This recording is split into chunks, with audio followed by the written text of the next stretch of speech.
bienvenidos a esta primera emisión de Venimos del Futuro. Y es que venimos del futuro y con la compañía de Karina Mariani vamos a darle a conocer una serie de detalles que van a ser como coordenadas para entender lo que los venezolanos y muchos latinoamericanos han vivido, en particular en el caso de Venezuela.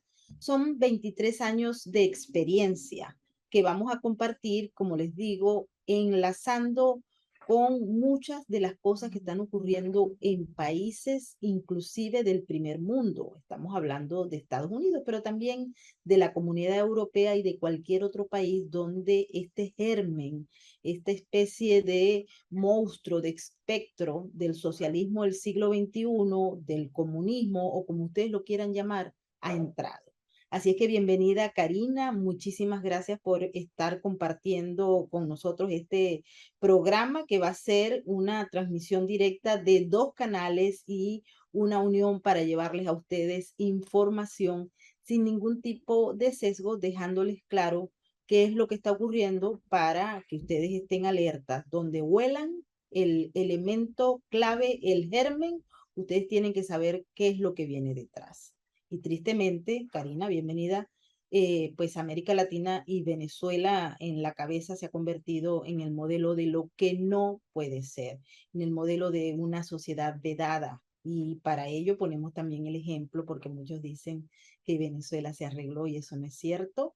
Tenemos 7.5 millones de personas que huyeron despavoridas del régimen y hay unos que están atrapados en muchísimos lugares. Por cierto, en mi última visita Argentina, vi cómo muchos venezolanos, no solamente en Buenos Aires, sino en otras ciudades del país, están pues huyendo y siguen huyendo y vamos a traernos a los familiares para aportar trabajo, para aportar experiencia y para aportar ganas de salir adelante. Bienvenida, Karina. ¿Cómo estás, Maybor? Quiero saludar a todos los amigos, invitarlos a vernos cada semana. Vamos a tener en la segunda mitad del programa siempre un invitado con algún tema de interés que tenga estas consignas que estabas diciendo, Maybor, explicar un poco de qué manera el mundo se está convirtiendo cada vez en un lugar menos libre, con menos opciones, con menos desarrollo, con menos crecimiento y de qué forma, cosas que ya hemos visto, por supuesto, en la terrible decadencia tan larga y tan profunda de Venezuela, y en el resto de los países de nuestra región, en Argentina, donde hoy también estamos siendo usados de ejemplo de lo que está mal, cuando se habla de un crecimiento descomunal de los poderes del Estado, de los poderes corporativos, de los poderes de los sindicatos, cuando se habla de esta inflación que está asolando el mundo y en el que los argentinos tenemos súper experiencia.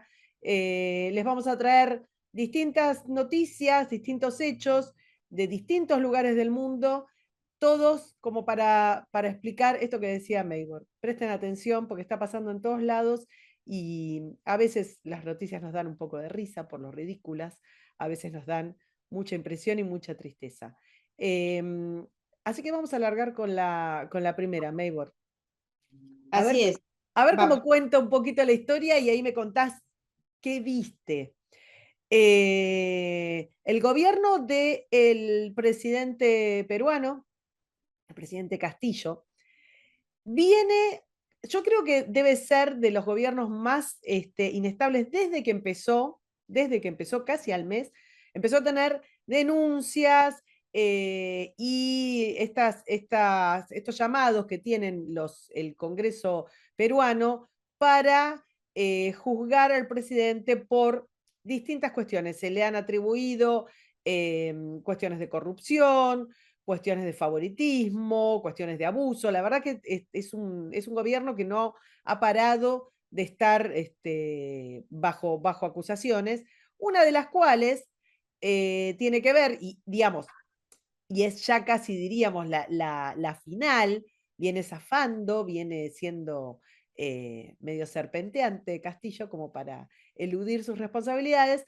pero hay una que tiene que ver con los poderes institucionales, judiciales de una república que lo están acusando de casos muy severos de corrupción.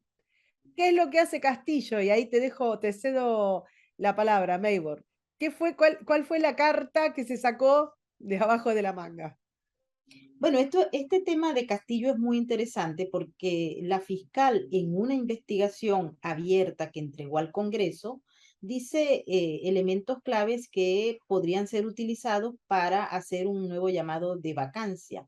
Y es que Castillo lidera una organización criminal esencialmente de corrupción que abusa de su poder y que adicionalmente a ello, pues abusa de la estancia del Estado y de su gobierno para beneficiarse desde el punto de vista económico.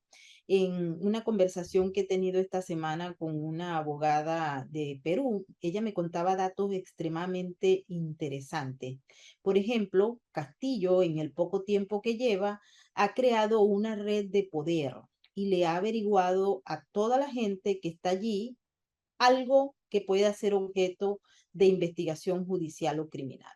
Lo que quiere decir que está actuando como una organización criminal y esos son los elementos claves de la investigación que puso en las manos del Congreso esta fiscal.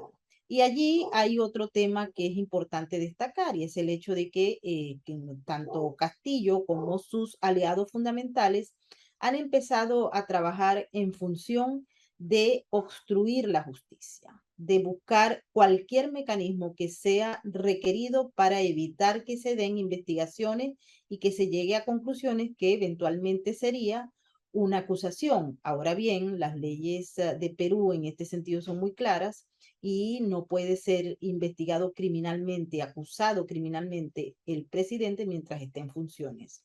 Esto es claro. ¿Qué le llega y qué le toca a Castillo? Pues buscar aliados internacionales.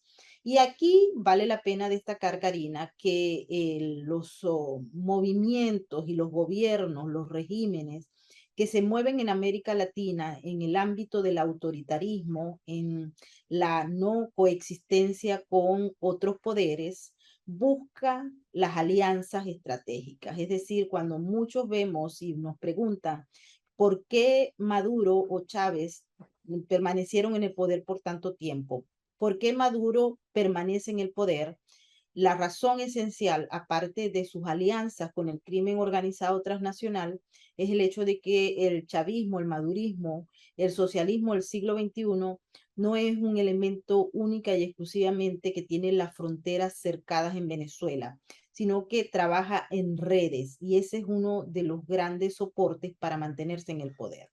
Y así lo ha entendido muy bien Castillo, que tiene un aliado para llegar al poder, como lo es Vladimir Cerrón, directamente vinculado a Sendero Luminoso y que fue Es importante, Maybor, te interrumpo un segundo, que se recuerde que casi no hay líder que esté en este momento en los ejecutivos del poder,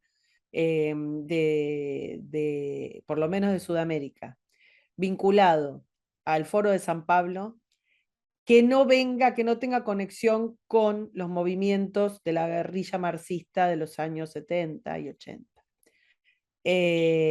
Así que lo que estás nombrando, bueno, tenemos casos, digamos, directamente lineales, como es el caso de Petro, pero el caso que estás explicando es un caso paradigmático porque Castillo es un monigote, un personaje armado por Vladimir Cerrón, que era tan impresentable que obviamente no podía ir por una presidencia.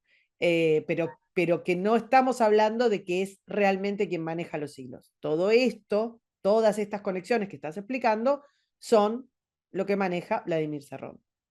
claro, porque es que ellos tienen que trabajar en redes para poder mantenerse en el poder. Y lo que marca es que una vez que Pedro Castillo se siente ya cómodo y ve que puede hacer cualquier tipo de instrucción, de tal manera que no se le aplique ninguna norma, ninguna regla, y por eso pues se ha salvado de tantas vacancias en tan poco tiempo, él empieza a crear su propia red de apoyo, usando las mismas tácticas que utilizan los miembros de cualquier organización criminal. Es decir, yo te genero un expediente, eso lo hizo Chávez, lo hizo Maduro y lo sigue haciendo, así como otros, como por ejemplo Daniel Ortega o Díaz Utilizan Canel. los mecanismos de inteligencia del Estado para perseguir.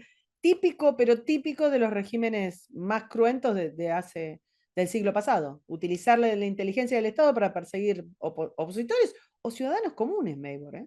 Así es, y ellos en este momento pues tienen una estructura y todos los miembros que forman parte de ese gobierno también tienen un expediente que permite averiguar exactamente en qué andan, si recibieron o no alguna ayuda y también vale la pena destacar que el crimen organizado para neutralizar a cualquier actor que le pueda ser adverso, simple y llanamente lo que hace es corromperlo y cuando están en política eso es un poco más sencillo salvo que sean gente honesta y gente que tenga principios y valores que pareciera que son muy escasos, son materiales muy escasos en estos últimos días. Cuando hablamos también, Karina, de redes, estamos hablando de organismos internacionales y estamos hablando de ONGs y de países que a veces son socios regionales como en el caso de Pedro Castillo, cuenta hoy con una serie de países de América Latina, incluyendo a Argentina, y también tenemos a socios suprarregionales que están interesados tal vez en agendas y en intereses que no necesariamente van vinculados a los intereses de los peruanos, pero que se persiguen en una agenda común que se ha creado en función justamente de estos intereses. Cuando vemos, por ejemplo, el tema de la OEA, vale la pena recordar que en los últimos, al menos en los últimos 15 años, o tal vez más, porque como venimos del futuro, en Venezuela la OEA estuvo en el marco de una mesa de negociación una vez que la sociedad civil tumbó a Chávez, sacó a Chávez del poder, Chávez renunció al poder y luego, mediante una serie de escrutinios extraños, volvió al poder a las 72 horas, entre otras cosas, porque actores que se consideraban opositores actuaron más o menos en la misma línea del régimen y, bueno, traicionaron lo que fue la voluntad popular y el deseo de sacar a Chávez del poder. A raíz de eso vino una mesa de negociación que estuvo encabezada por el entonces secretario general de la OEA, el señor que había sido también expresidente de Colombia, el señor Gaviria, y de ahí en adelante se establecieron unos mecanismos que le permitieron a Hugo Chávez permanecer en el poder hasta que se murió. Y cuando esto ocurrió y luego de las relaciones que se fueron poniendo tal vez un poco más belicosas entre la OEA y el régimen de Chávez, ocurrió con el caso de la aplicación de la Carta Democrática a Honduras, que estaba pues en base a un socio de Hugo Chávez, que hoy en día está en el poder, tal vez como titiritero de su mujer, que es Mel Zelaya, y que también forma parte, por cierto, del famoso Foro de Sao Paulo. Allí empezó a delegitimarse lo que es la OEA. La OEA era vista, y de hecho cuando ustedes ven los discursos de Nicolás Maduro y de otros, hablan de la OEA como un organismo que debe desaparecer e inclusive que debe ser sustituido por la CELAC. Claro, te iba a Y decir, porque recordemos que quienes representan a los países en OEA vienen de parte de los ejecutivos. Toda vez que crezca el poder del Foro de San Pablo con personajes en el ejecutivo que les responden, y en este momento estamos en un momento crucial, porque le responde Chile, le responde Argentina, le responde Colombia, o sea, cuando crecen porque tienen en los embajadores quienes representan el OEA de los países, obviamente tienen más poder el Foro de San Pablo. Cuando tuvo poco, fue cuando ocurrió que querían agarrar y poner, digamos, hacer como una especie de foro internacional reemplazando OEA y que generaron CELAC. Claro, CELAC nunca despegó. CELAC es un encuentro de maltrazados sin ninguna trascendencia internacional. Fue lo mismo que el resto de los foros que fueron haciendo porque fabrican espacios internacionales como quien saca chorizos, entonces nunca despegó. Pero no es el mismo caso de OEA. Y esto es fundamental para que se entiendan. Copar OEA, lograr el manejo de OEA, es otra cosa. Es un éxito que están teniendo que es rotundo y que es para prestar atención. Hay que poner un ojo en lo que está pasando. Entonces, ¿qué es lo que pasó? con Castillo. ¿Qué es lo que hizo Castillo cuando se vio acorralado por los poderes republicanos institucionales, por mecanismos institucionales que corresponden a acotar el poder de los partidos políticos y de los gobiernos? Él ha denunciado que estaba siendo objeto de un golpe de Estado en cascada y pidió a la OEA que le aplicara, es decir, que hiciera todos los protocolos y los mecanismos para la aplicación de la Carta Democrática, que busca proteger a las instituciones democráticas de los países que son miembros. Inmediatamente la Perdóname, OEA. Maybor, es como si Cristina Kirchner ahora dijera, y ojo que siento un precedente. Bueno, yo tengo muchos casos, estoy siendo acusada en muchos casos, esto es un golpe de Estado, me están atacando y pido la Carta Democrática para que interceda un organismo internacional, supranacional, con reconocimiento, que acepte que las acusaciones contra mí son un atentado contra la democracia. Es exactamente como si hubiera pasado eso.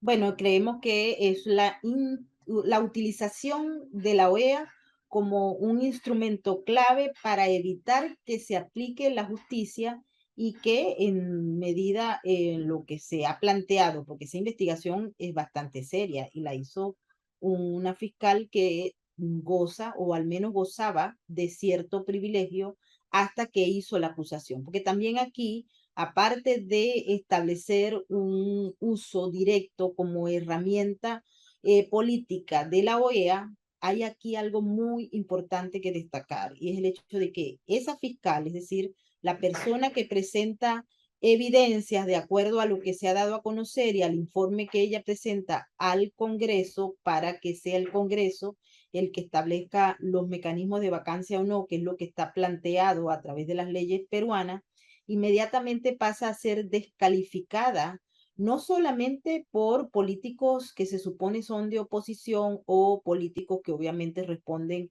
en alguna línea al oficialismo, sino también por los medios de comunicación social, no todos, pero sí una gran mayoría, que responde a agendas internacionales. Y así, esta fiscal, la señora Becerra, ha sido objeto de campañas de toda naturaleza. No sabemos cómo va a concluir, pero muy probablemente termine siendo ella investigada o cancelada ante la opinión pública, ¿no?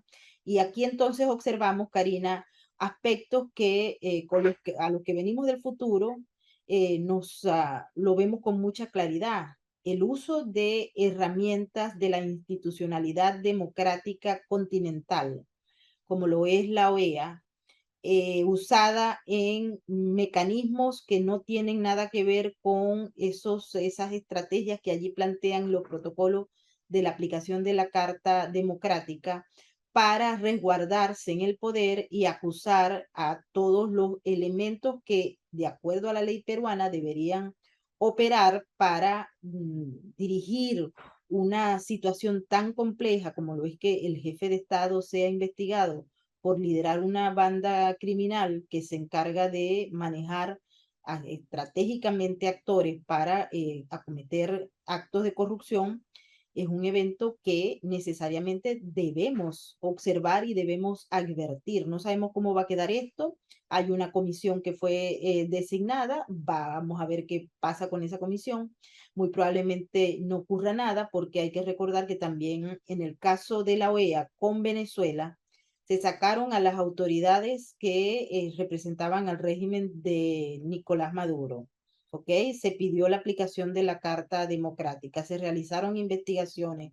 El secretario Luis Almagro hizo todas las declaraciones habidas y por haber, y Nicolás Maduro se sentó en Miraflores a esperar que toda esta lluvia pasara para él y luego ha declarado prácticamente victorioso, no solamente porque la OEA ahora está discutiendo qué va a hacer con Gustavo Tarre y con esas representaciones que se le dieron a través del gobierno interino de Juan Guaidó, que luego podemos discutir muchísimo sobre este tema, pero que sin duda alguna trae a colación el hecho de que existe la posibilidad en estos momentos que el régimen venezolano sea relegitimado por sus socios, y ahí vuelvo al tema de la importancia de las redes para poder Maduro mantenerse en el poder y todos estos regímenes que le siguen de la misma naturaleza, y adicionalmente a ello que pueda en un futuro no muy lejano, todavía eso no está claro,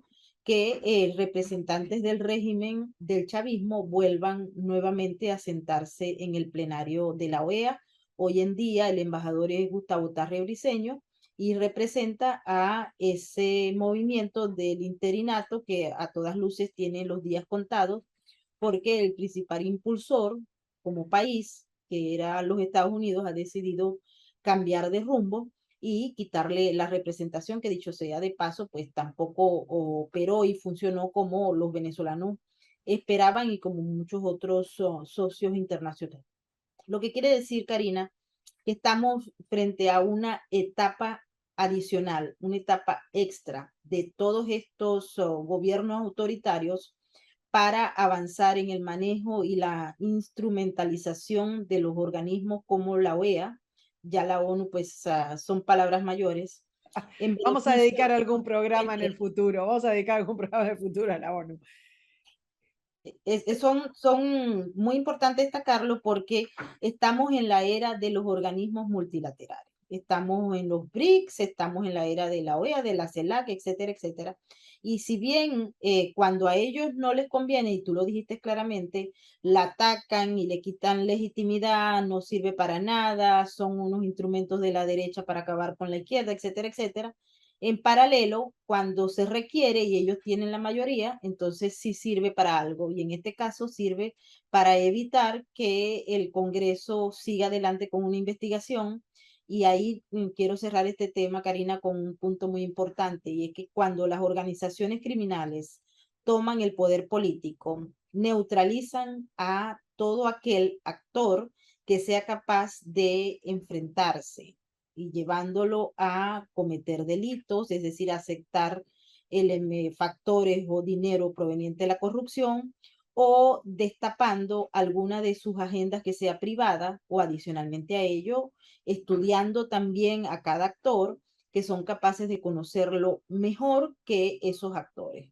Y así podrían exponerlo con sus amantes, que caso Carone, del Banco Sí. Interamericano, podemos poner el caso de cualquier actor que de alguna manera no compita o no tenga el mismo seguimiento, la misma agenda que tienen estos regímenes que a todas luces son más poderosos. Y bueno, este fin de semana veremos qué es lo que va a pasar en Brasil, porque pareciera que se está expandiendo y que a todas estas los socios suprarregionales como son China, Rusia e Irán, pues también han avanzado en ese apoyo para que estos regímenes se reproduzcan en América Latina, independientemente de que no gocen de popularidad. Del apoyo Porque popular, exactamente. Hablando de apoyo popular, te voy a sacar de este tema, vamos a salir de la OEA, vamos a ir a algo, una cosa bizarra. Como ustedes saben, después de muchas idas y venidas, Elon Musk parece que se va a quedar con Twitter. Este fin de semana también sería la mudanza, va con su cajita, la planta, su botellita de agua, ¿no? Y se va a instalar en las oficinas del CEO, como CEO de Twitter. Ustedes saben que esto tuvo muchas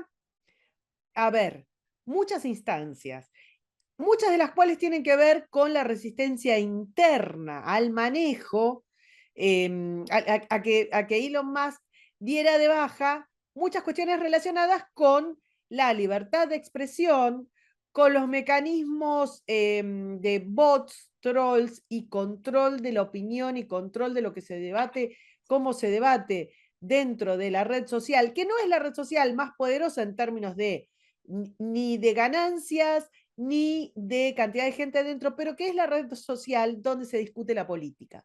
Es la red social donde salen las noticias primero que en los noticieros. Es la red social donde los ciudadanos y los periodistas se pueden cruzar con un político, con un diputado, con un representante, con un influencer. Entonces, no es una red social tan mayoritaria como podría ser Facebook o como podría ser, no sé, TikTok, pero es una red social que marca el pulso político a nivel mundial. Entonces, ¿qué pasa? que se pierda, y yo no quiero poner en esto una gran expectativa, pero que se pierda el control de la narrativa woke, de la narrativa totalitaria, de la narrativa de izquierda, el nombre que le querramos poner, porque tienen muchos, en manos de quienes permitan una discusión más amplia, una discusión más abierta, encendió muchísimas alarmas. Finalmente parece que este fin de semana Elon Musk se va a hacer cargo de la red social. Uno de los diarios más icónicos de la narrativa de izquierda, Washington Post, sacó hace pocos días una información en la que sostenían que Elon iba a despedir al 75% de la planta que manejaba Twitter. No sabemos si esto es verdad o no, lo sabremos en breve, pero lo que decían es, bueno, si despiden a toda esta gente, lo que va a pasar es que, concretamente, se los traduzco, va a haber libertad de expresión, pero no les gustó nada. Maybor trajo un súper informe sobre las demandas del sindicato de Twitter que no tiene desperdicio. Todo tuyo. Pues ciertamente, Que comparta todo tu informe. sí, mira, los trabajadores de Twitter que se hacen uso de lo que representa para el sistema norteamericano una palabra clave. En la Constitución de los Estados Unidos dice "We the people", nosotros el pueblo. En el caso de la carta que se ha dado a conocer y que ha sido objeto de críticas por los niveles de hipocresía que plantea cada uno de esos señalamientos, se habla de "we the worker", es decir, nosotros los trabajadores. Y cuando uno se pone a revisar "we the worker", uno se va directamente a lo que son los conceptos del socialismo. Es decir, si uno va directamente a la revisión del manifiesto al comunismo y de todos los documentos de la sindicalización de izquierda, vamos a conseguir la palabra "we the worker" en muchas de las páginas que han sido objeto, por cierto, de uso directo en estos momentos en muchas escuelas y prácticamente en los centros de enseñanza de alto nivel en los Estados Unidos. Los trabajadores de Twitter piden, uno Espera, que espera, acá, espera. Espera que voy a compartir, porque esto lo tienen que ver nuestros es que es muy importante, televidentes. porque en los trabajadores de Twitter, en esa carta que ustedes ven en pantalla, plantean, uno, que Elon Musk está planteando echar de la plataforma al 75% de los trabajadores y que eso directamente estaría prácticamente golpeando la habilidad de esa plataforma de ser, si se quiere, de garantizar una conversación pública. Y ahí es que nos vamos directamente. ¿Hasta dónde puede decirse, Karina, que en Twitter es una plataforma de comunicación pública cuando uno observa no solamente los elementos que ha planteado el nuevo dueño, el señor Elon Musk, de nadie sabe exactamente cuánto es el porcentaje de cuentas bot, que las utilizan los regímenes autoritarios y cualquier otro agente antidemocrático para imponer la opinión pública, los tópicos y para Para dirigir descalificar. la conversación, para dirigir la conversación. Eso vamos a ver. Yo no tengo muchas esperanzas, Maybor, ¿eh? No, yo Pero tampoco, aunque pero saquen un porcentaje solo, ya sería fenomenal. no, yo tampoco creo que vaya a llegar a esos niveles. Lo que sí veo es que vienen días difíciles porque el 75% de los trabajadores de Twitter sería que se quedarían con un 25%. Ellos están pidiendo que se respete y dice esto es una amenaza que va a impactar la vida de los trabajadores, Bueno, la siempre realidad. pueden ir a Nueva York a pedir ahí un subsidio y se los van a dar y pueden dormir en algún local de Apple y todo eso. Vos podés recibirlos tranquilamente. Así es, sí, pero aquí hay otra cosa que estas palabras nos llevan también a ver hasta qué punto existe esta ironía discursiva con una gente que trabaja en una plataforma para eliminar la voz del contrario. Ellos hablan, por ejemplo, piden respeto, Sí, piden seguridad, piden protección y lo más importante que piden es dignidad. Y esto forma parte, aquí dice, un juego de billonarios, ¿no? Pedimos transparencia. Transparencia ha pedido la gente que ha ido al Congreso y ha interpelado a los jefes de esta plataforma porque, por ejemplo, bloquearon la cuenta del New York Post cuando publicó la historia de Hunter Biden y de la computadora y de todos los negocios que hacía el hijo de Joe Biden con no solamente los chinos, los rusos, sino también con todas esas fotografías que dejaban muy clara la enorme diferencia que existe entre un gobernante o una familia gobernante proba y que respete los principios y valores del sistema norteamericano y los que no. Ellos Recordemos que, hecho, a ver, instalaron. hay reglas que impusieron, que son tácitas, no las dicen abiertamente, por las cuales evidentemente no se podía informar sobre las múltiples acusaciones del hijo presidencial de cierto país que no nombramos, así los bots y los algoritmos no nos censuran. Tampoco se podía informar sobre cuestiones sanitarias, no se puede, no se podía, estoy hablando en pasado, no se puede informar No, sobre cuestiones sanitarias.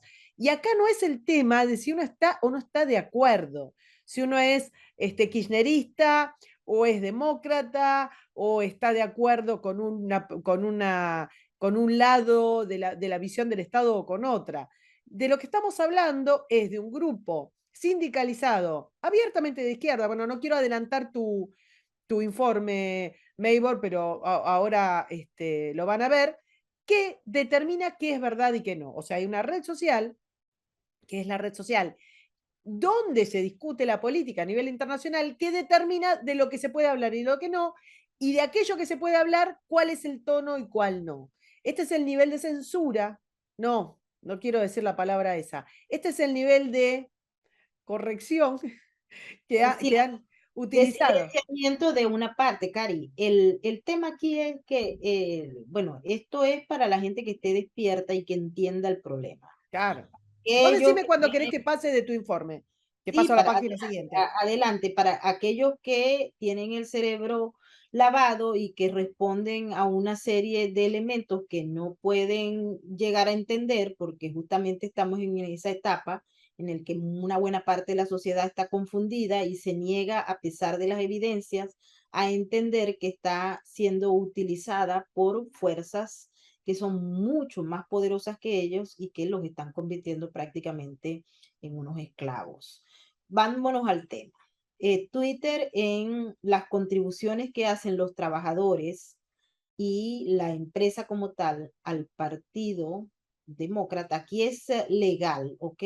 Y esto es importante destacarlo. Contribuir Como apoyos a los partidos políticos. exactamente. Ustedes pueden ver allí los beneficios que otorgan estos trabajadores de Twitter y los CEOs de Twitter a los partidos. Y pueden observar allí nada más, el color azul es demócrata y el rojo es republicano. Estados Unidos tiene dos grandes partidos y el comportamiento de muchos de esta red social y las acciones que se vieron y que tuvimos oportunidad de verlo de manera oficial en lo que ocurrió en el Congreso de los Estados Unidos cuando fueron interpelados los jefes de cada una de las plataformas señaladas de violar las leyes en los Estados Unidos y de ellos gozan de un beneficio y ese beneficio ha sido abusado para ser utilizado desde el punto de vista de los apoyos políticos. Ahí la ven en la Ahí pantalla. vemos que en el 2022 ni un mango a los republicanos, aunque sea para disimular, hubieran mandado, no sé, una caja de galletitas, algo para hacer, para mover un poquito el amperímetro. Bueno, y ahí ustedes ven ese edificio azul. Sí, en el 2020. Ese corresponde al 2020, que es donde justamente empiezan a verse con mayor claridad todos estos elementos que han sido objeto de críticas por parte de este comprador nuevo. Ahí hubo baneos, hubo silenciamientos, cierres de cuentas, ahí hubo cualquier cantidad de abusos y se infló una parte de las voces y las otras se callaron. Eso pasa. Paso al siguiente. Sí, eso pasa, eso pasó en Venezuela, por ejemplo. En Venezuela Claro. estaba prácticamente vedado ir a los medios de comunicación del régimen, porque no eran del régimen, eran del Estado. Y pues si tú llevabas un discurso contrario a la narrativa oficial, al discurso que se sembró por fuerza entre los venezolanos, inmediatamente tú, bueno, uno que no tenías la capacidad de hacerlo porque nunca ibas a ganar, ni en los tribunales, ni apelando a las reglas que estaban establecidas. Y allí uno observa que es claro. Ahora, ustedes quieren verse en otro espejo y decir que todo está chévere, que esto es simplemente un mecanismo de propaganda o de pataleo. Bueno, no, tristemente los hechos demuestran lo contrario. Karina, nosotros hemos conversado en varias oportunidades en esto. Por ejemplo, ahí vemos los empleados que donaron a la campaña, 193.443 para el actual presidente, la campaña que se hizo, y para el antiguo jefe de la Casa Blanca, 3.023 Tres dólares. mil, no, pero ni no se compraba ni un sanguchito. Yo no sé por qué no disimulaba. Voy a pasar al siguiente. Quiero recordarles que nosotros tenemos varios mecanismos de utilización del el poder político sobre los medios privados. No hablemos de los medios públicos, que obviamente responden al poder, que tiene que ver con la pauta, Maybor, ya que hablamos de venir del futuro. La, el, el ritmo de las noticias, lo que se dice y cuánto se dice también tiene que ver y depende de eso que nosotros llamamos, que en Argentina llamamos la pauta, que son los aportes del Estado a los medios privados para que se sostengan. Entonces, durante mucho tiempo, muchos presidentes castigan o premian a los medios conforme cómo hablen de ellos y cuánto hablen de los temas que quieren que se hable. ¿Está? Este mecanismo es también, como venimos del futuro, podemos decir, es universal. Puede tener distintas formas, pero el poder del Estado y del dinero de los contribuyentes yendo a apoyar distintos poderes es universal y se amplía. Bueno, tenemos más, no sé si querés que comente sobre alguna de estas. Mira, justo para dar pie a la última noticia antes de ir a nuestro invitado, veo ahí un circulito muy interesante. Voy a dejar de compartir pantalla, no sin antes una cosa muy, muy chiquitita, porque ya nos está esperando nuestro invitado, pero vamos a hacer un comentario sobre, ahí está, pequeñita, Hillary Clinton, que se mandó una buenísima esta semana. ¿Querés empezar a contarlo? Pues sí, ella mandando un mensaje a los indivisibles, ¿Qué son? Explícanos a los simples mortales qué son los indivisibles. pues los indivisibles son grupos que están alineados para atacar, evitar que el expresidente de los Estados Unidos número 45 vuelva al poder. Donaldo, que no podemos nombrarlo. Exactamente, dentro de las plataformas. Y ese grupo de los indivisibles trabaja arduamente para impulsar candidatos, ellos los llaman aquí progresistas, nosotros en el futuro los llamamos de izquierda, y bueno, Que también, para aclarar un poco, también se los llama liberals, que no es lo mismo que liberales en el resto de Latinoamérica, de Hispanoamérica. Liberals son los progres, ni siquiera más que los progres, la izquierda rutilante y militante. Sí, y es que el Partido Demócrata está dividido tal vez en tres grandes renglones. Están los progres, Stalin, está Lenin, Stalin y Trotsky, más o menos. más o menos así. Y los de centro, que hay muchos que no están de acuerdo con esto, pero no constituyen una gran mayoría que puedan impulsar que se saque los temas de la agenda, etcétera, etcétera.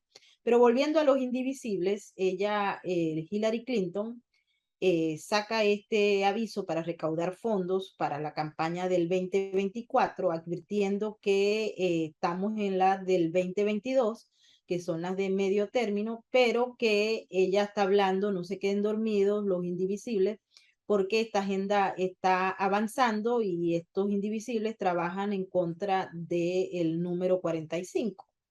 Ella da a conocer dos elementos en ese pequeño mensaje que llama mucho la atención y que es una especie de parte de la narrativa que se ha querido vender, pero que es al revés, es como la técnica del espejo. Dice la Corte Suprema de Justicia, donde los ultraderechistas tienen mayoría, ellos utilizan esa palabra, ¿ok?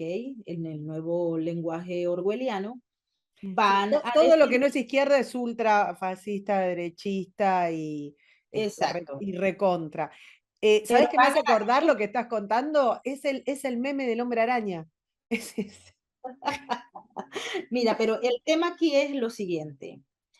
Ellos quisieron, a raíz de todo lo ocurrido y que no podemos compartir por aquí, tal vez por YouMaker, en el 2020, ellos presentaron a través de Nancy Pelosi, esa señora que es la representante de la presidenta de la Cámara de Representantes y cuyo Otra que marido, va a estar mucho en Venimos del Futuro, ¿eh? Va a ser una invitada ella permanente. tiene el poder de comprar acciones de empresas como Google, como Porque ella Apple, viene como... del futuro más que nosotros.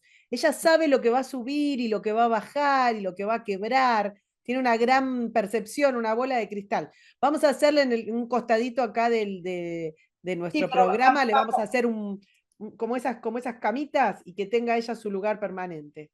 no, El- porque puede comprar las acciones y entonces es no cierto. ella, no ella, Polcito. Pero volviendo al tema de Hillary Clinton, aquí hay que destacar algo muy importante en ese mensaje que ha causado risas, pero que también en el día de hoy ha causado también que los medios corporativos que responden a esa agenda hayan sacado reportajes sobre los 75 años de Hillary Clinton, donde cuentan toda la vida, el dolor que ella sufrió cuando Bill Clinton le pegó los cuernos con Mónica Lewinsky, etcétera, ¿Sabes etcétera. qué tiene una cosa? Venimos del futuro, bien venimos del futuro. Hace poco tiempo, cuando Cristina Kirchner tuvo que hacer su defensa de una de las causas que se le sigue, de la causa de vialidad, ella hizo su defensa desde el asiento de la presidencia del Senado de la Nación y a todo el país. O sea, vos mañana te hacen un juicio por corrupción y vos agarrás y haces una cadena nacional. Bueno, en fin. ¿Qué es lo que contó ella? Medio tiró abajo del tren a su marido, diciendo, bueno, ella no tenía que ver, que era una estructura que venía de antes. Y me llama mucho la atención esto, porque lo que decimos con Baybor, y este programa se llama así, porque realmente venimos del futuro, porque ya lo vimos, ya nos pasó. Lo que está diciendo Baybor es fundamental. Ella no tiene ningún problema en tirar abajo del camión a Bill con tal de volver a relanzar su carrera. Así es, pero volviendo a las declaraciones de la señora Hillary Clinton, que por cierto nunca aceptó los resultados de las elecciones del 2016 y habló en contra del sistema electoral de los Estados Unidos. Ella ha hecho junto a miembros del Partido Demócrata una serie de acciones para cambiar lo que hoy es la estructura electoral de los Estados Unidos y ella apoyó la ley que se llama, y volvemos a We the People. We the people. We the people, nosotros el pueblo, no era la antesala de la Constitución de los Estados Unidos, sino una ley que propuso el grupo encabezado por Nancy Pelosi para cambiar las leyes electorales en los Estados Unidos, que hoy en día son federales y cada gobernación de los estados tiene la potestad de designar a través del secretario de gobierno esas juntas electorales que son los que ordenan y realizan elecciones en cada uno de los estados en concordancia con los gobiernos locales. Es decir, es un sistema federal donde no hay a nivel del gobierno federal, el gobierno de la Casa Blanca, una estructura que permita controlar o borrar o disipar, etcétera, etcétera. No. Aquí no hay una autoridad nacional electoral, sino autoridades federales. We the People, esa ley que impusieron y que no pasó afortunadamente en el gobierno de Joe Biden, estaba pensando, estaba proponiendo que se hiciera una estructura federal para las elecciones, adicionalmente a una serie de cambios que nos hicieron recordar a el futuro, cómo se manejaban las leyes en el futuro, cómo se lograba manejar todo el sistema y también toda la estructura y los operadores que existían en el futuro para lograr mantener el poder. Cuando escuchamos a Hillary Clinton en este mensaje a los indivisibles, ella recuerda también que hay movimientos por parte de la Corte Suprema de Justicia para restablecer esa potestad que forma parte de las leyes federalistas en los Estados Unidos, para que sean los mismos estados los que tengan esa potestad y no el gobierno federal. Y adicionalmente a ello, y con esto termino, Cari, es el hecho de que Hillary Clinton busca el dinero y plantea que hay que parar eso. Y la única manera de parar es que los indivisibles se activen porque ellos quieren cambiar el resultado de unas elecciones que van a tener lugar en noviembre del 2024. Así ella quiere viajar al futuro. Muchos dicen que en esta época de Halloween tal vez lo haría con una escoba. Y que, pues, bueno, se desataron todas las críticas porque ella, que ha criticado fuertemente el sistema electoral de los Estados Unidos y que nunca aceptó los resultados electorales del 2016, ahora es la que está encabezando ese proyecto que busca, bueno, si hay dos partidos políticos en los Estados Unidos y ellos buscan a través de los indivisibles frenar a uno, ¿cómo se llama eso en el futuro, Karina? Bueno, te quiero recordar que el mismo presidente ha dicho que todo lo que se oponga está contra la democracia. ¿Cómo se llama eso? ¿Cómo se llama eso? En el futuro, nosotros tenemos un nombre, tenemos estudio, porque como venimos del futuro, hemos estudiado, analizado por más de 2 décadas lo que eso significa. Con un solo partido se ha hecho el régimen de chino, por ejemplo, de Xi Jinping, de todo el poder. Ahorita acaban de designarlo en su tercer mandato y prácticamente, bueno, luce que va a ser un emperador. Y por cierto, Karina, ¿por qué no nos invitas a escuchar a nuestro invitado? Bueno, vamos a darle lugar a nuestro primer invitado en Venimos del Futuro. Nuestro primer invitado es Fernando Pedrosa. Fernando es politólogo, es historiador y dirige el grupo de estudios de Asia y América Latina en la Facultad de Ciencias Sociales de la Universidad de Buenos Aires, además de dirigir la revista de Asia y América Latina. ¿Cómo estás, Fernando? ¿Qué tal, Karina? ¿Cómo estás? Gracias por invitarme. Bueno, te queremos consultar con Maybor unas cuantas cosas. Algunas de las que se vieron, que se hicieron virales. Finalmente Xi Jinping consiguió un tercer periodo, una cosa que, bueno, vos nos vas a comentar cuán atípica es y cuánto se esperaba y cuánto no y qué implica. Y en lo que se hizo viral, en lo que llegó al público en general, se vio una escena que casi parecía una purga. Quienes defienden el gobierno chino o del Partido Comunista Chino dicen que no, que bueno, que se trató de una persona que se descompensó, pero sinceramente, viendo cómo se vienen llevando los acontecimientos, pareció una escena casi del siglo pasado. Bueno, efectivamente, vamos a empezar por el principio.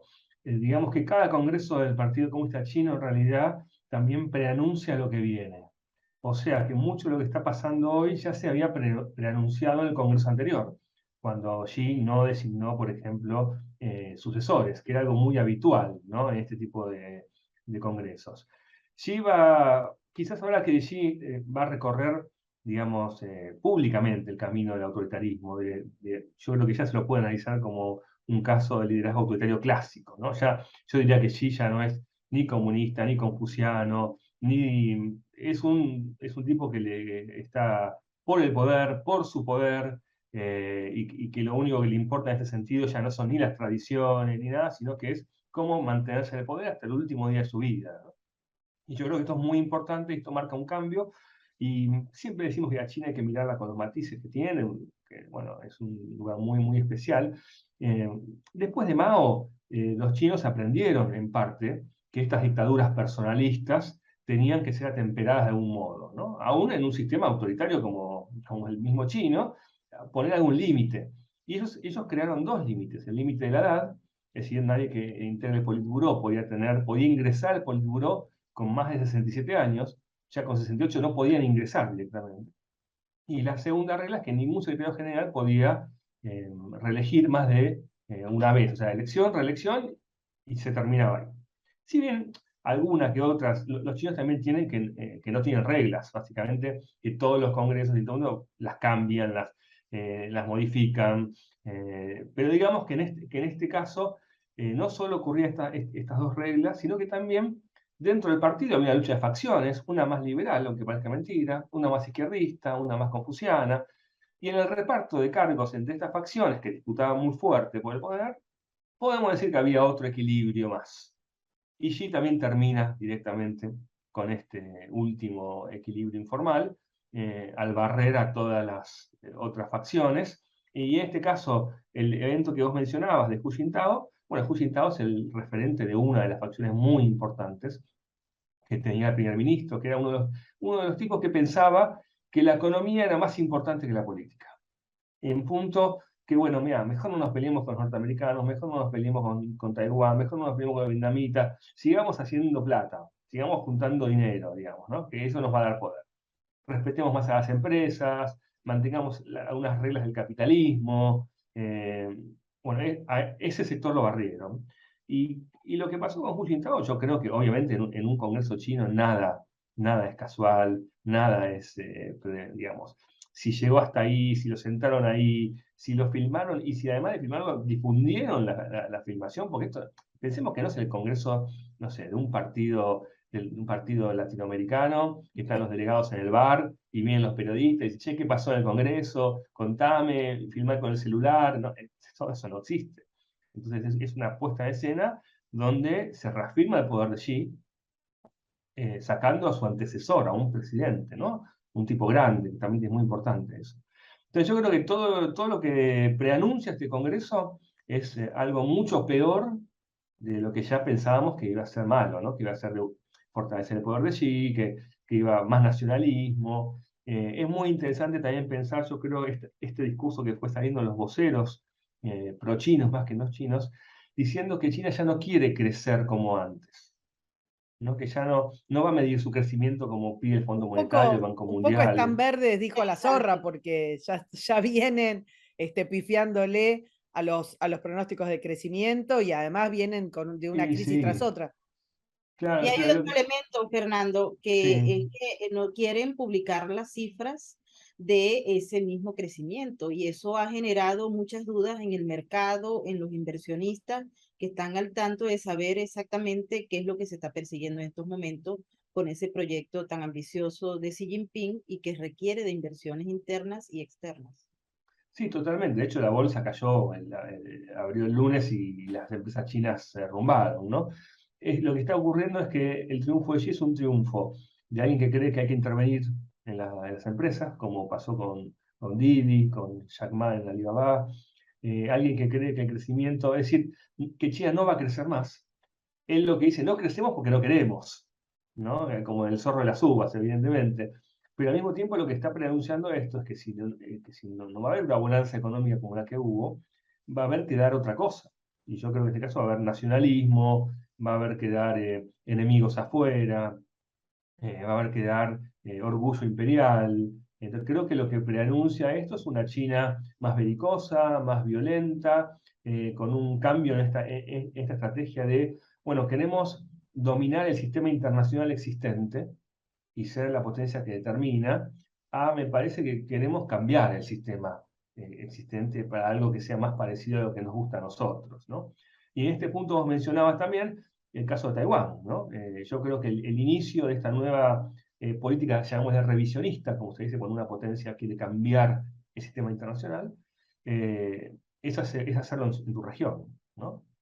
Así que me parece que vamos a ver con Taiwán, va a haber, me parece, algunos problemas graves, ¿no? En el marco de un mundo que además no solo es complejo, como siempre, sino que es confuso, ¿no? Estamos viviendo un momento de mucha confusión, donde personas que pensaban parecido están en bandos diferentes y países que eran diferentes en bandos parecidos y no sabemos qué pensar porque al mismo tiempo que algo nos gusta no nos gusta.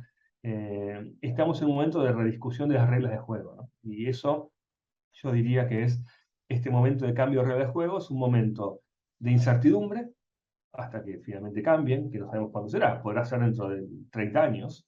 Bueno, en el discurso se habló de unos 5 años, como bien decía, se habló de una reunificación, y se mandaron un par de indirectas bastante directas respecto de Taiwán.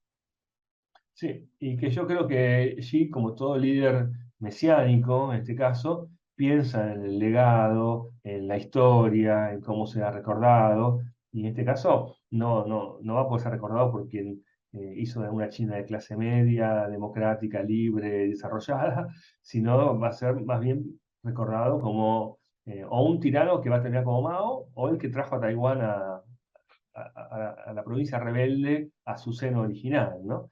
Entonces me parece que ahí tenemos que mirar con mucho cuidado lo que va a pasar a partir de China. Creo que es peor de lo que pensamos, en un mundo que es peor, además, cada vez lo que pensamos, y que se acerca a un momento de escaladas militares muy peligroso, ¿no? Entonces, bueno, no sé, creo que es un momento, te estaba diciendo, los momentos de transición son inciertos y violentos. Fernando, hay que tomar en cuenta también el hecho de que en estos momentos estamos prácticamente el mundo envuelto en lo que se llaman guerras de quinta generación y en ello incluye un aspecto fundamental el tema de la venta de narrativas, de la propaganda, del manejo y control de la opinión pública. Y observamos cómo Xi Jinping se ha dado a la tarea de ir a los grandes foros mundiales, incluyendo al Foro Económico de Davos y plantear su discurso con todos los elementos que a él le interesaban destacar y que, bueno, prácticamente lo que estaban allí aplaudieron ese discurso y no pusieron ningún freno al mismo, ¿no? Y en paralelo observamos cómo ha venido creciendo, por ejemplo, el foro del BRIC y todas las alianzas estratégicas contra Occidente que Xi Jinping ha liderado junto a uno de los socios que a veces uno no entiende cómo fue que se estableció esa alianza completamente, pero que se ve que está en todos los niveles con Vladimir Putin e inclusive con países parias como el régimen islámico de Irán, inclusive hasta Venezuela. Bueno, pasa que es algo muy particular, ¿no? Porque ese Xi Jinping que estuvo en Davos prometía armonía, comercio, capitalismo, ganancias extraordinarias, abrir el mercado chino a las finanzas, trabajar con la propiedad intelectual, mejorar la seguridad del capitalismo financiero digital. Era una caja de promesas para el capitalismo contemporáneo, ¿no? Ese Xi Jinping no es el que sale del Congreso del Partido Comunista en los últimos días, ¿no? Entonces yo creo que ese es un cambio radical, eso va a cambiar su discurso, eso va a cambiar su soft power, eso va a cambiar sus aliados. Me parece que eso va a mover mucho el panorama internacional. Pero efectivamente, al mismo tiempo, hay como una especie de internacional autoritaria que juega juntas por default, ¿no? Entonces, ahí con Irán, bueno, ayer se descubrió, salieron varios medios, que en Holanda había comisarías chinas, ilegales, En ¿no? Nueva York también, aquí en Nueva York también tenemos comisariato. Bueno, comisarías chinas que vigilan a los chinos que viven ahí, también en varios países de Asia. Efectivamente, como estamos en un momento de cambio de régimen, en un momento de transición, no tenemos un lugar de certezas donde recostarnos. No es como en la Guerra Fría, bueno, sabemos que estamos del lado occidental, sabemos que estamos contra el comunismo, sabemos un montón de cosas. Estamos en un momento de que no hay certezas, entonces al mismo tiempo no tenemos dónde apoyarnos como modelos o como reglas, porque al final lo que terminamos haciendo es reclamando que se apliquen las reglas del viejo modelo de la ONU de 1945, ¿no? Post 1945, decimos, al mismo tiempo que decimos no funciona más, es un desastre, pero al mismo tiempo pedimos por favor que se aplique, ¿no? Que haya una regla, que no se puede invadir un país, que no haya soberanía nacional absoluta en el sentido de matar a quien quieras, que haya libertad de prensa. Entonces me parece que nosotros, digamos, los liberales o los que pensamos que los derechos humanos y todo este tipo de cuestiones son universales, ¿no? No hay margen para decir en mi país no se aplica. Hoy no tenemos herramientas, yo diría, ni aliados de gran peso como para que nuestra indignación se transforme en política, se transforme en capacidades coercitivas, se transforme... Entonces, creo que hoy la apuesta más fuerte es en la sociedad civil, en los medios de comunicación que están dispuestos a generar presión con estos temas, a generar opinión pública. Me parece que estamos en una situación un poco de debilidad también, ¿no? Fer, te quería preguntar respecto de la cuestión económica de China. Se está hablando mucho de una crisis del real estate que se tapó, no se solucionó, de una crisis de inversión, como bien estaban comentando ustedes, y de una crisis respecto de las inversiones de la ruta de la seda. Venimos hablando mucho de cómo funciona la ruta de la seda, de los mecanismos, digamos, de más allá de la cuestión económica, de los mecanismos extorsivos que funcionan, digamos, alrededor de los países que toman deuda para puertos, para centrales, para una serie de inversiones, y que después al perderlas, bueno, se transforma como una especie de mecanismo extorsivo una vez que ya el gobierno del Partido Comunista Chino ha sentado las bases. Ahora, hay mucho de todo eso que no tiene un real anclaje económico en lo que se refiere al capitalismo. O sea, que vos invertiste, yo qué sé, en un puerto, por ejemplo, un aeropuerto, porque sabías que eso tenía futuro un rédito económico, sino que era una cosa más bien colonial. Y que esto, y de lo que se está hablando es de que esto, frente a la crisis económica que marcadamente esto de que no queremos crecer más porque no nos gusta, que estabas comentando vos al principio, empieza a generar una serie de problemas en los socios, esos países periféricos, esos países en desarrollo que aceptaron este trazo de la ruta de la seda y que ahora se ven perjudicados por esta crisis o por esta desinversión del proyecto chino. Bueno, vamos primero lo interno. Sí, China está en medio de, yo diría, de varias crisis. Vos mencionaste una, yo te agregaría la crisis de los bancos, burbujas más que crisis. Y te diría que hay un problema central que todo indica que va a seguir así, que es el tema del COVID-0, que yo creo que esa es una de las cuestiones básicas, ¿no? Es decir, la política de una ciudad de 25 millones de habitantes, aparecen 5 contagiados y te cierran la ciudad, ¿no? Y así como cerraron el puerto y así la política del COVID-0 fue la que ocasionó un problema económico que va a tener repercusiones hacia adelante, ¿no? Y que Xi no parece dispuesto a abandonar porque es una política fantástica de control social y de represión, ¿no? Entonces me parece que ahí hay un problema central que tiene que ver cómo piensa Xi que va a poder dominar y va a poder salir de todas estas crisis, que es a partir de la mano dura y la decisión política y el peso del Estado, ¿no? Entonces, como vivimos tiempos difíciles, no sabemos si lo va a poder hacer o no. Quizás lo pueda hacer, quizás no, la verdad, eso Pero lo que sí sabemos es que eso le trae problemas económicos concretos. De ahí pasamos al tema de la cifra de crecimiento que se dieron ayer, que son, si bien un poquito mejores de lo que en los últimos tiempos se decía, 2,8 se decía, creo que 3,4, está lejos desde el 6 y pico por ciento que ellos mismos habían pronosticado.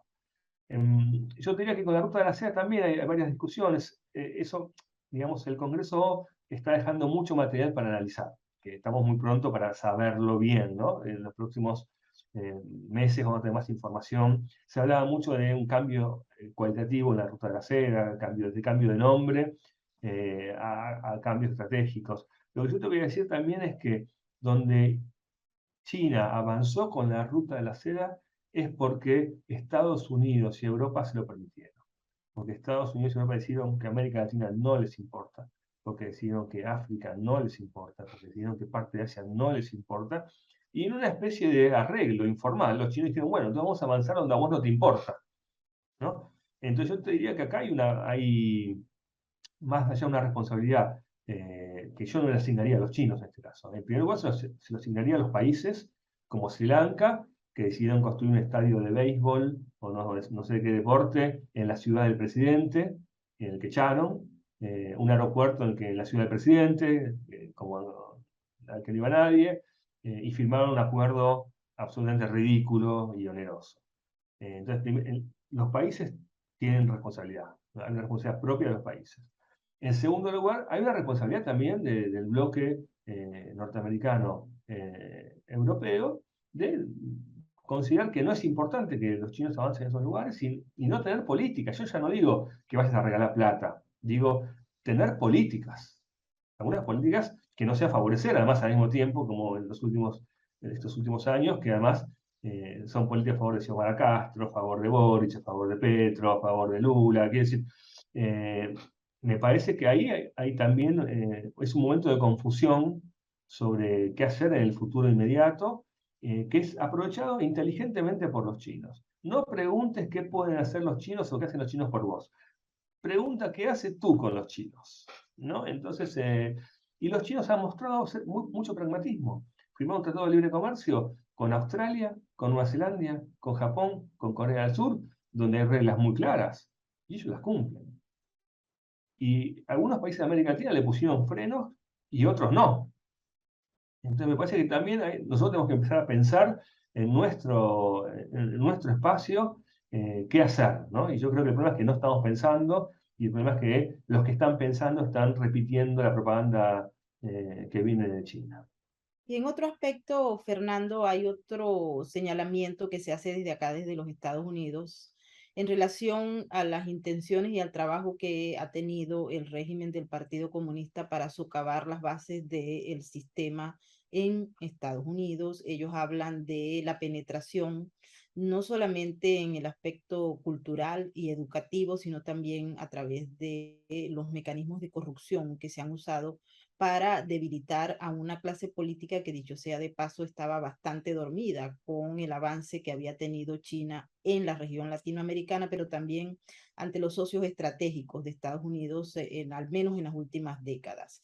Y así, pues han criticado y se han visto como que prácticamente envueltos en un proceso interno al que se dice, pues China es uno de los principales actores que influyen en la división de la sociedad norteamericana, pero adicionalmente a ello con una presentación de otra cara hacia los socios internacionales de los Estados Unidos, pero particularmente tenemos el caso de Arabia Saudita y de otros que habían jugado tal vez un rol fundamental en los últimos años como aliados y que hoy en día parecen ser seducidos también por el régimen de Xi Jinping.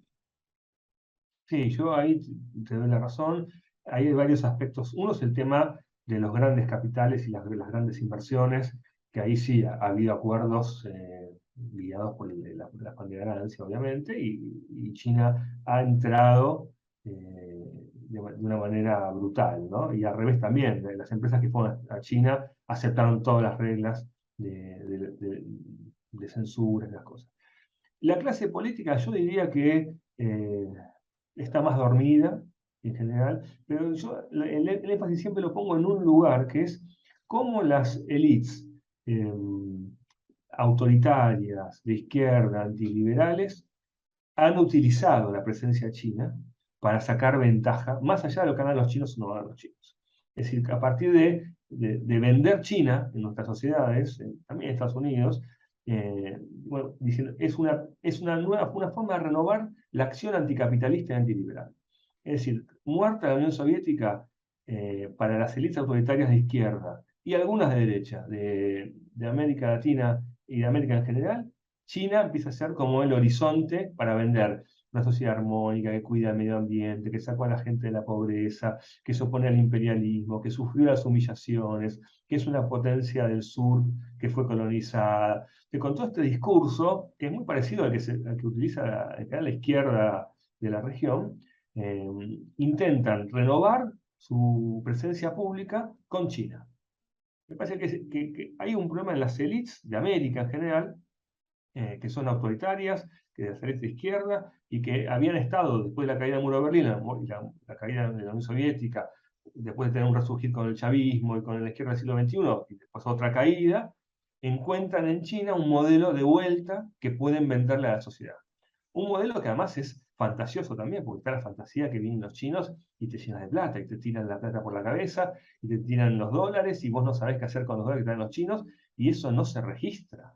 Eso no pasa. No hay dato que diga que los chinos vienen a regalar el dinero, ¿no? Entonces, yo insisto nuevamente, hay que mirar en casa. Hay que mirar a las élites autoritarias de izquierda y algunas de derecha que están usando el modelo chino para fortalecerse ellas internamente. Y me parece que el primer cambio implica dar los debates adentro de nuestros países. Yo creo que eso algo no está pasando, ¿no? Porque además viene todo el paquete junto, te vienen con el medio ambiente, te vienen con los puestos originarios, te vienen con el feminismo, te vienen con toda esa agenda y después los chinos las cumplen todas, aparentemente, ¿no? En esto que te venden son los campeones de la Agenda 2030, entonces, claro, y te venden esa visión del orientalismo, casi, el exotismo milenario que ha sabido, que es sabio. Entonces yo creo que nos estamos encontrando con una nueva faceta de lo mismo que teníamos en los 60, en los 70, en los 80 con la Unión Soviética.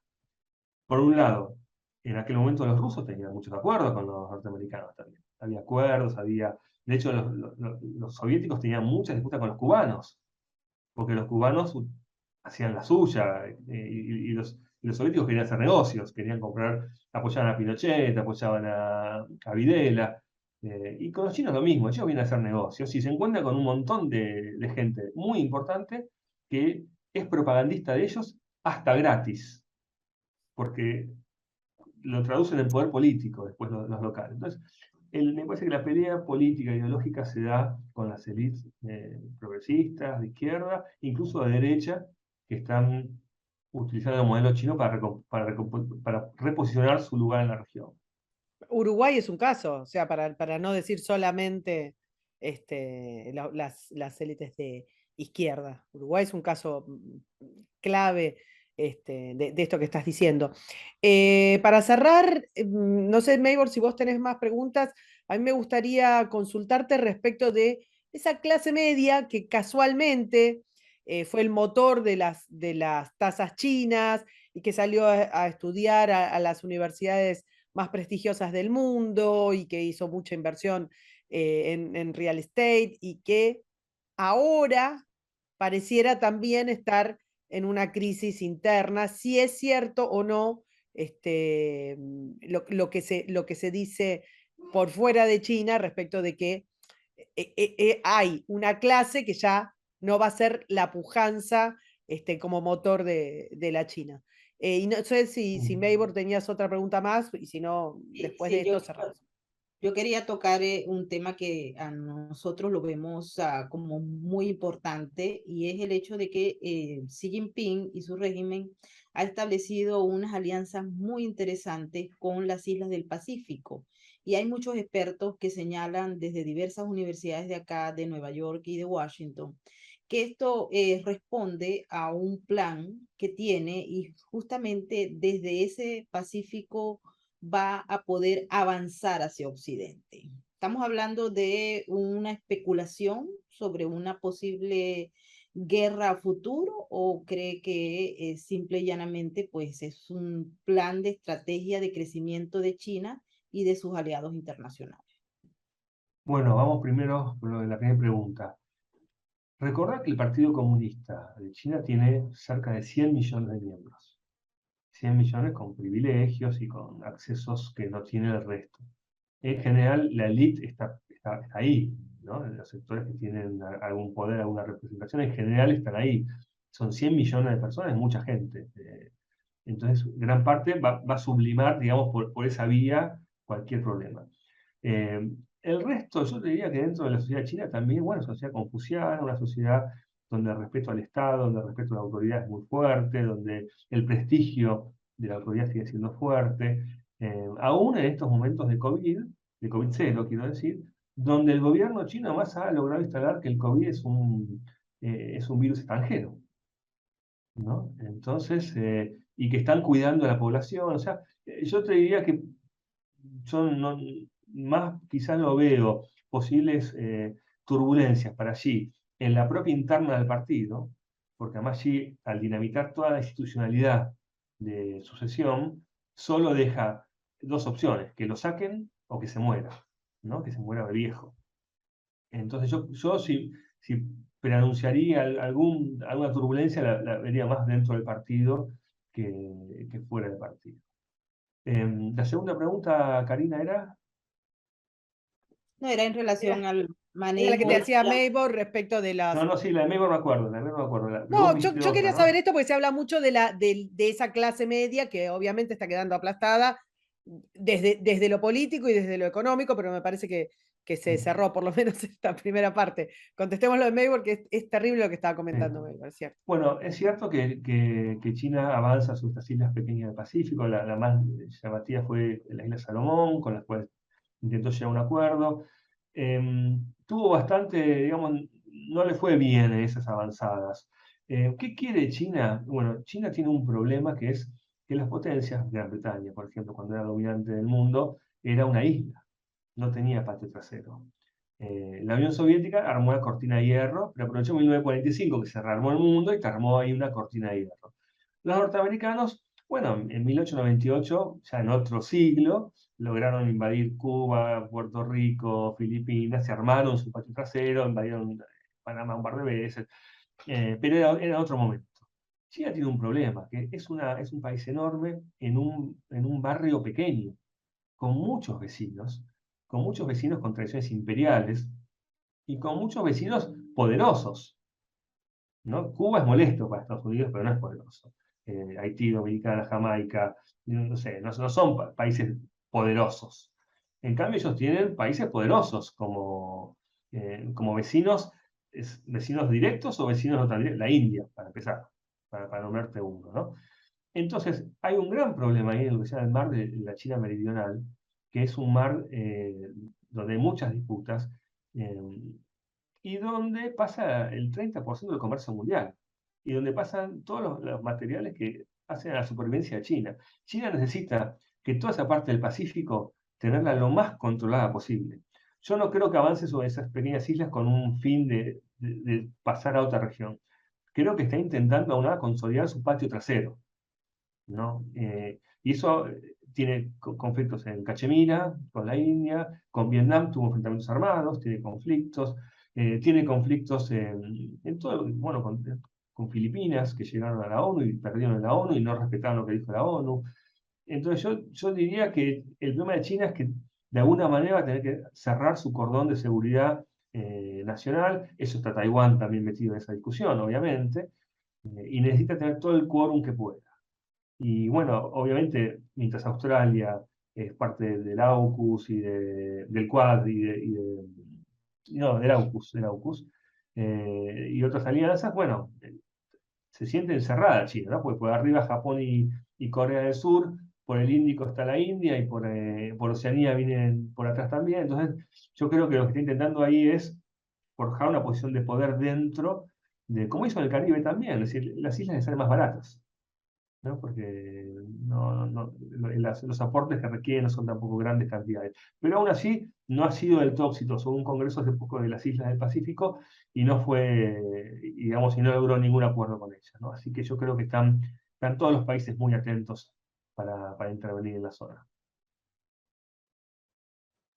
Bueno, muchas gracias, Fernando Pedrosa. Sos nuestro primer invitado del primer programa, así que Gracias, Maybord, un gusto en conocerte. Gracias, Karina. Y bueno, estamos en contacto. Gracias por la invitación y por ser el primero. muchas gracias a todos por acompañarnos. Maybor, cerra vos. Bueno, y este es el primer programa de una serie que tenemos preparada para ustedes. Porque cuando decimos que venimos del futuro, definitivamente venimos del futuro. En el caso de los venezolanos tenemos 23 años de experiencia y el experimentar un proceso de transformación de una democracia representativa que tenía sus fallas, pero que funcionaba u operaba y le permitió a un individuo como Hugo Chávez llegar al poder y transformar todo en lo que vemos hoy en día. Por eso tenemos experiencia y le vamos a ir contando en cada detalle que está pasando en diversos países cómo podemos identificar esos elementos que llevaron a Venezuela a convertirse en el modelo de lo que no debe ser como país, como institución y obviamente como socio y aliado. Nos despedimos hasta la próxima. Chao, hasta luego.